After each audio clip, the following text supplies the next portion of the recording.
بأي آلاء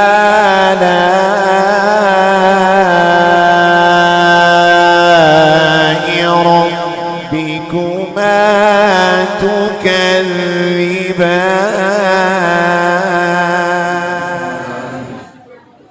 سيدنا محمد مبارك وسلم صلاة وسلام عليك يا رسول الله صلى الله تعالى عليه وسلم. درس قرآن کے حوالے سے ہمارا یہ سیشن چل رہا ہے، جس میں سورہ مزمل کے حوالے سے اس کے ترجمے اور اس کی تفسیر کو ہم اور آپ سماعت کر رہے ہیں، جس میں آیت نمبر جو تیسری تھی اس میں لفظ ہم نے ذکر کیا وَرَتِّلِ الْقُرْآنَ تَرْتِيلًا، یعنی قرآن کو خوب ٹھہر ٹھہر کے رک رک کر صاف صاف پڑھو. اس کے معنی اور اس کے مطلب کو تھوڑا سا ہم سمجھتے ہیں کہ اس کا معنی یہ ہے کہ اطمینان کے ساتھ اس طرح پڑھو کہ قرآن کے جو حروف آپ اور ہم ادا کر رہے ہیں وہ ایک دوسرے سے جدا جدا ادا، ایک دوسرے کے ملے ہوئے ادا نہ، جیسے تے ٹھیک اور جسے توئی کہتے ہیں. جب آپ ادا کریں تو پتا چلے کہ یہاں تے ادا ہوا اور یہاں توئی ادا ہوا. ٹھیک ہے. ایک دوسرا لفظ چھوٹی سین اور تا، الف با تا ثا، یہ تے ادا کر رہے ہیں اور چھوٹی سین ادا کر رہے ہیں. اس میں اور اس میں فرق پتا چلے کہ آپ نے کیا پڑھا. تو قرآن کو کس انداز سے پڑھنا ہے؟ ایک حرف دوسرے حرف سے جدا جدا اور صاف صاف پتہ چلے، یہ معنی. ٹھیک ہے. اور ایسا کیوں؟ بھئی قرآن کو اتنا صاف پڑھنے کا معنی اور مطلب ایسا حکم کیوں آیا ہے؟ حدیث پاک ہماری رہنمائی فرماتی ہے، ترمذی شریف کی حضرت عبداللہ بن عمرو رضی اللہ تعالی عنہما سے روایت ہے، نبی اکرم نور مجسم صلی اللہ تعالی علیہ وسلم نے ارشاد فرمایا، قرآن پڑھنے والے سے قیامت کے دن کہا جائے، کیا کہا جائے؟ پڑھتا جا. جتنا قرآن تجھے آتا ہے نا وہ قرآن پڑھتا جا، یعنی تلاوت کرتا جا اور ترقی کے منازل طے کرتا جا. سبحان اللہ. قرآن ہی آتے نا. آپ اور ہم نماز میں کیا پڑھتے ہیں؟ قرآن پڑھتے ہیں. فاتحہ درود میں کیا پڑھتے ہیں؟ قرآن پڑھتے ہیں. کل قیامت میں بھی یہی حکم ہوگا، جو قرآن ہم نے آسمان سے تم پہ نازل کیا تھا وہی قرآن پڑھو. ابھی یہاں سبحان اللہ. اچھا مولا قرآن پڑھیں گے تو برکت اور اس کا فائدہ کیا؟ تو حدیث پاک رہنمائی کرتی ہے کہ قرآن پڑھتا جاؤ اور اپنے منازل ترقیاں کرتا جاؤ. ٹھیک ہے. آقا ارشاد فرماتے ہیں اس طرح ٹھہر ٹھہر کر پڑھ، اس طرح جیسا کہ دنیا میں ٹھہر ٹھہر اور رک رک کر کے پڑھتا تھا، قیامت میں بھی اسی طرح پڑھ. اچھا کیا ملے گا اس کا فائدہ؟ آگے ارشاد فرماتے ہیں جب وہ آخری آیت پڑھے گا، یعنی اسے جتنا قرآن یاد تھا اس کی آخری آیت پڑھے گا، تو جب آخری آیت ختم ہوگی وہی اس کی منزل اور وہی اس کا مقام ہوگا.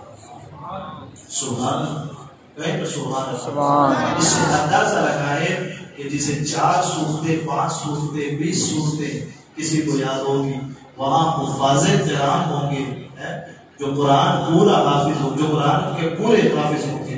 جب وہ قرآن پڑھیں گے تو وہ کتنے منازل طے کریں گے. اور ان کے مقابلے میں ایک ہم ہوں گے کہ کچھ یاد ہے کچھ نہیں یاد ہے، کہیں رک جائیں گے. لیکن حفاظ کرام کا مرتبہ یہ ہے کہ پورا قرآن پڑھتے چلے جائیں گے اور سب سے اوپر کا درجہ وہ حاصل کرتے چلے جائیں گے. اس لیے اگر ہمارے بچے، ہم تو حافظ قرآن نہ ہوئے، کم سے کم ہمارے بچوں کو ہمیں حافظ قرآن کم سے کم بنانا چاہیے کہ کم سے کم اتنا فائدہ تو ضرور دے گا کہ جب کوئی سہارا نہ ہوگا یہ قرآن اس کے رہنمائی فرمائے. سبحان اللہ. ٹھیک ہے. یہ اس لیے اس کی اہمیت زیادہ. دوسرا یہ وَرَتِّلِ الْقُرْآنَ تَرْتِيلًا، اتنی تاکید کیوں آئی؟ اس حوالے سے یہ بھی پتا چلتا ہے کہ یہ کل رہنمائی کرے گا ہمارے درجات میں جو بلندیاں ہوں گی، اس لیے بھی ہماری رہنمائی ہوگی. اس کے بعد پھر آج سے متعلق اچھا کیسا پڑھیں؟ 1 منٹ میں 4 رکعت پڑھ لیں، ایسا قرآن پڑھنا ہے. 2 منٹ میں 4 رکعت پوری کر لیں، ایسا قرآن پڑھنا ہے. تو قرآن کیسا پڑھنا ہے؟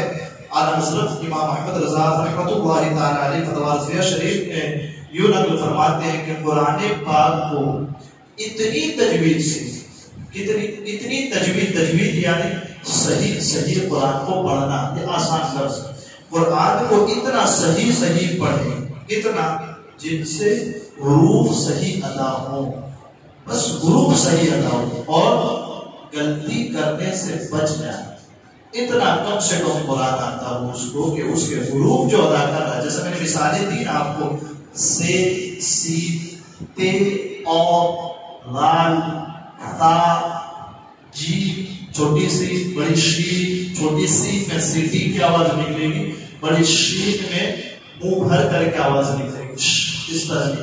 تو یہ جو آپ ادا کریں نا حرف، اس وقت یہ حروف صاف ادا ہو.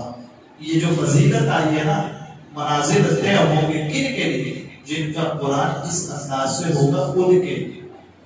باقی تو پھر ویسا جو قرآن آتا ہی نہیں، جیسا بھلے اس زمانے میں پڑھتے ہیں لیکن اس کو پڑھنا نہیں کہتے، بس یہ تو ایسے ہی ایک رواج اور ایک حاضری پرانا جس کو کہتے ہیں نا، آئے اور چلے گئے، ایسا قرآن، اس کو قرآن پڑھنا نہیں کہتے. اصل قرآن یہ ہے جو تجوید کے ساتھ پڑھا ہے. اس کی مثال بھی دی جاتی ہے. اچھا، اب جن سے حروف صحیح ادا نہیں ہوتے، ایک تھوڑا سا ایک منٹ کے لیے مسئلہ سمجھتے ہیں. ایک آدمی ہے، جناب مولانا ہماری عمر تو 60 سال کی ہو گئی، ہم سے تو حروف ادا نہیں ہوتے، اب ہم کیا کریں؟ ایک آدمی 40 سال کی عمر ہوگی، ہم سے حروف تو ادا نہیں ہوتے، اب ہم کیا کریں؟ ہم یہ کہتے ہیں جناب بیٹا 60 سال کی عمر میں اگر انگلینڈ اور برطانیہ میں ہو، لندن میں ہو، وہ آپ کو اینڈرائڈ فون دے گا تو چلانا تو آتا نہیں، لیکن بیٹے سے بات کرنے کے لیے سیکھ لیتا ہے باپ، ایپلیکیشن ڈاؤن لوڈ کر لیتا ہے، فون چلانے کا طریقہ آتا ہے. کس بنیاد پہ؟ جس بیٹے کی دنیا میں ضرورت ہے اس نے فون چلانا سیکھ لیا. ہم کہتے ہیں اس سے کہ 60 سال کی عمر میں اگر موبائل چلانا بیٹے سے بات کرنے کے لیے، دنیاوی ضرورت پوری کرنے کے لیے موبائل سیکھا جاتا ہے، تو جو قرآن قبر میں بھی کام آئے، جو قرآن کل حشر میں بھی کام آئے گا، کل قرآن ہمارے درجات میں بلندی میں بھی کام آئے گا. اس قرآن کو سیکھنے کے لیے بھی 60 سال کی عمر میں محنت کرے تو سیکھا جا سکتا. سبحان اللہ. جو یہ کہیں کہ وہ ہم کیسے سیکھ سکتے ہیں، ہم ان سے کہتے ہیں کہ موبائل اگر سیکھا جائے تو یہ قرآن بھی ضرور سیکھا جا سکتا. تو حروف کو ہمیں اور آپ کو صحیح ادا کرنے کی کوشش کرنی چاہیے. نہیں ادا ہو تو خاص طور پہ اتنی ہی صورتیں، 2 صورتیں پڑھنی چاہیے. پہلی رکعت میں بھی وہی، دوسری میں بھی وہی، تیسری میں بھی وہی اور چوتھی میں. جو تیسری رکعت دوسری صورت کو پڑھنے کی کوشش کی، جب آتا نہیں تو پڑھے گی کیوں؟ گناہ لینے کے لیے. اسی لیے خاص طور پر ان صورتوں کو نماز میں پڑھیں جن کی قرأت صحیح ہوتی. اگر نہیں ہوتی تو پھر آپ خاموش رہیں، کوشش کریں سیکھنے.